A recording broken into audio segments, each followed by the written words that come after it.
Majora's Mask is the strangest game in the Zelda series, trapping Link in a time loop beneath a falling moon. But at its heart lies the beautiful, tragic story of a boy who lost his childhood. The Legend of Zelda: Ocarina of Time ends on a strangely somber note. After defeating Ganon amidst the smouldering ruins of his castle, Link is sent back through time by Princess Zelda to relive his lost childhood, the years stolen from him when he was sealed in the Sacred Realm. But after Link reappears in the Temple of Time, once again a child, his companion fairy, Navi, leaves, flying up to the high window in the hidden chamber and vanishing in the sunbeams. Navi was not only Link's friend, she was the only remaining soul who witnessed Link's journey as an adult, his struggles and his victories that are now severed from this version of reality. This is the genesis of the Zelda timeline split. Ocarina of Time leads into multiple, separate, but perfectly real timelines. The continuation of the future, where adult Link defeated Ganon, and the alternate series of events following child Link, as he returns to his original time to change the course of history. As Navi vanishes, she takes that shared history with her into the light. There is nobody left who remembers, save for Link himself. But she represents something deeper than memory. Upon reaching the Temple of Time and pulling the Master Sword, Link was transported forward 7 years in time, so that he was old enough to wield the blade and the title of Hero of Time. Though he is a grown man, Link remains a child at heart. From his perspective, he has been instantly switched into a new body, his time in the bright, happy world of his youth severed too soon.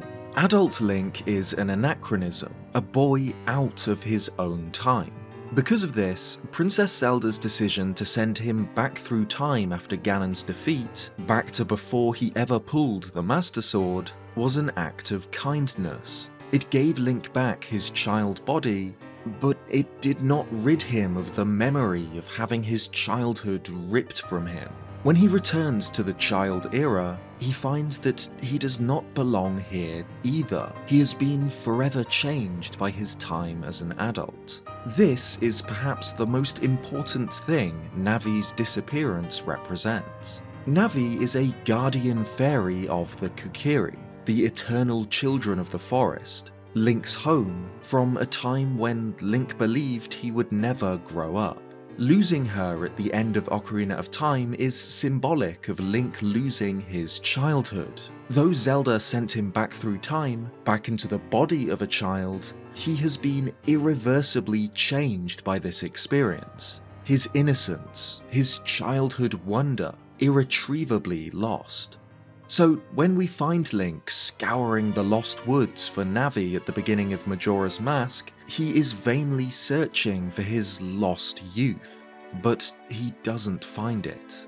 Instead, he is met with a terrible fate, when he is attacked and robbed by the Skull Kid, before falling into the bizarre alternate world of Termina.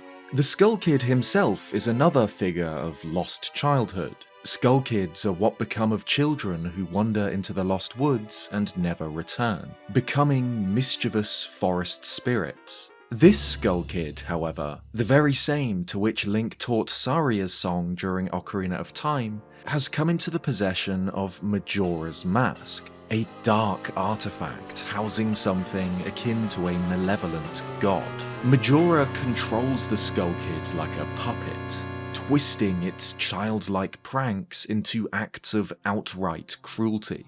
Not only does the Skull Kid lead Link into a strange land, he transforms him, trapping him in the body of a Deku Scrub, a childlike forest creature who waddles on stunted legs like a toddler who has only just learned to walk.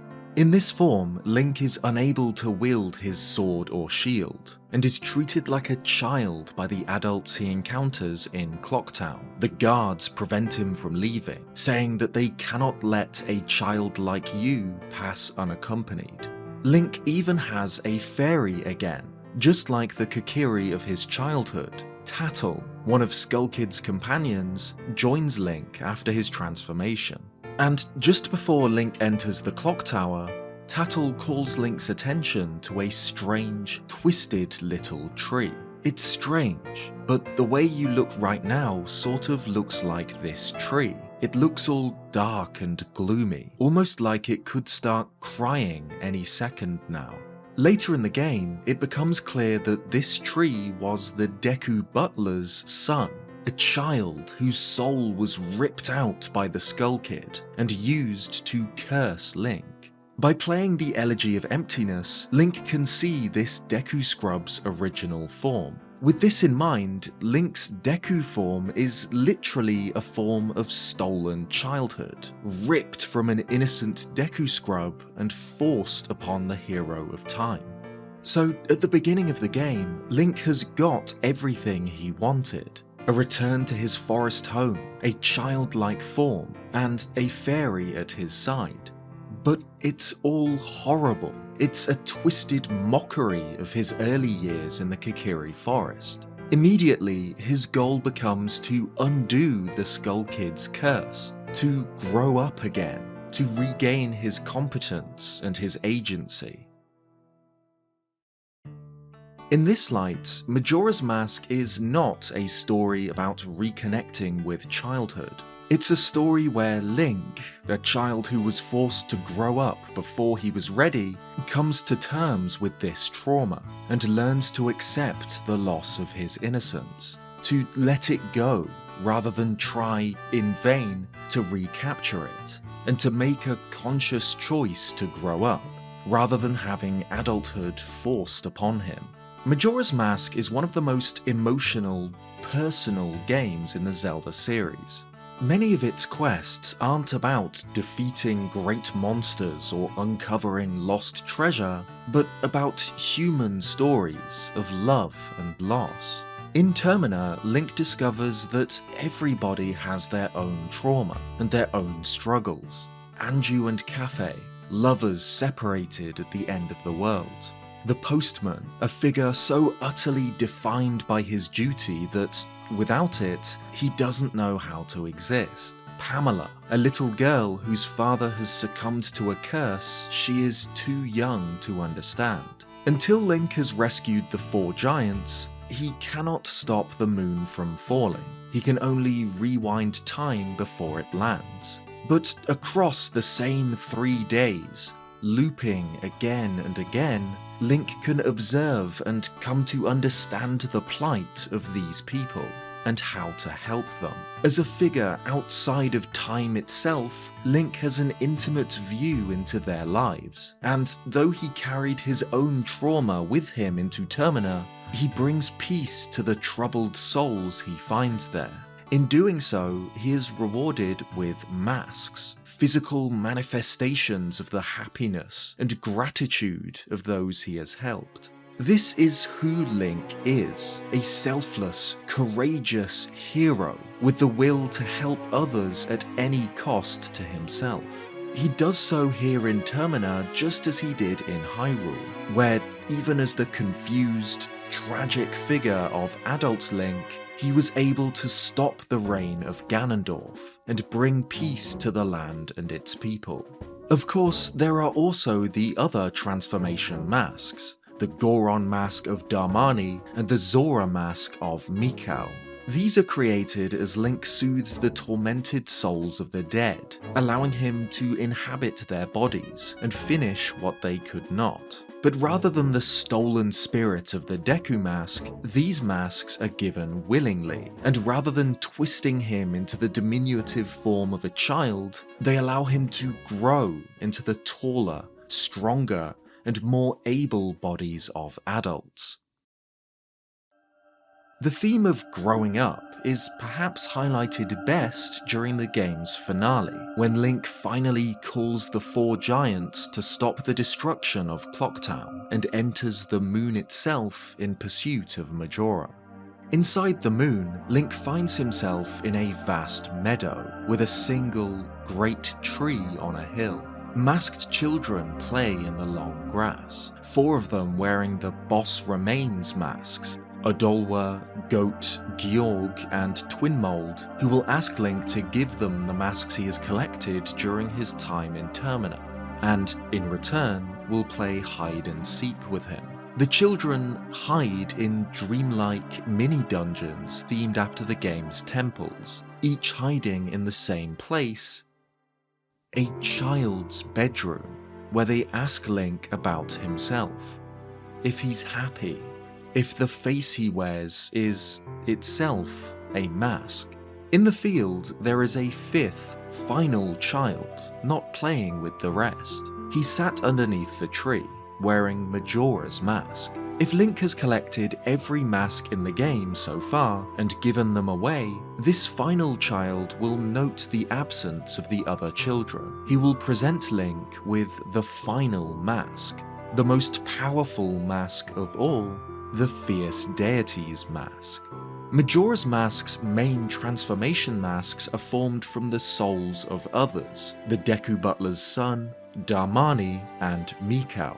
But the Fierce Deity's mask is something different. It is Link's own face, specifically the face of adult Link.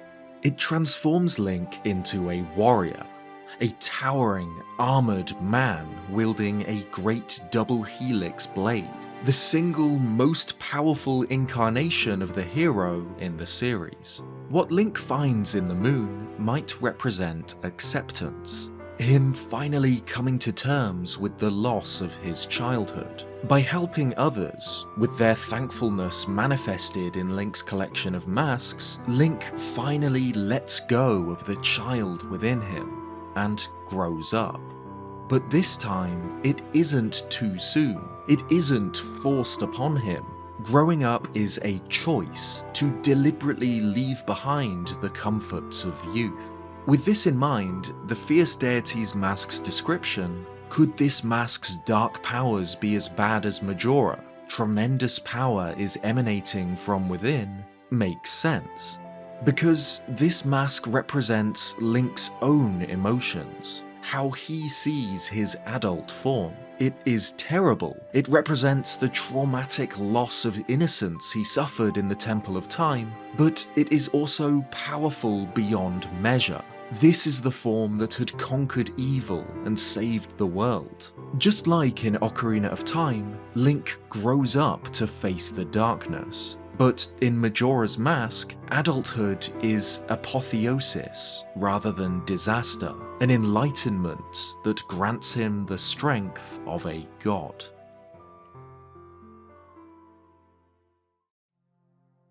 Thanks for watching this video. If you liked it, leave a like and subscribe if you haven't already for more Zelda content. This video was based on a comment left by Cara Laura on my Majora's Mask Let's Play over on my co-op channel, Zeldudes. So a huge thank you to them for their fantastic analysis and for granting me permission to expand their comment into a video for this channel. Of course, if you're interested in seeing me play through Majora's Mask alongside another Zelda tuber, Zelda Master, then check out Zeldudes with the link in the description. Cheers guys, and I'll see you next time.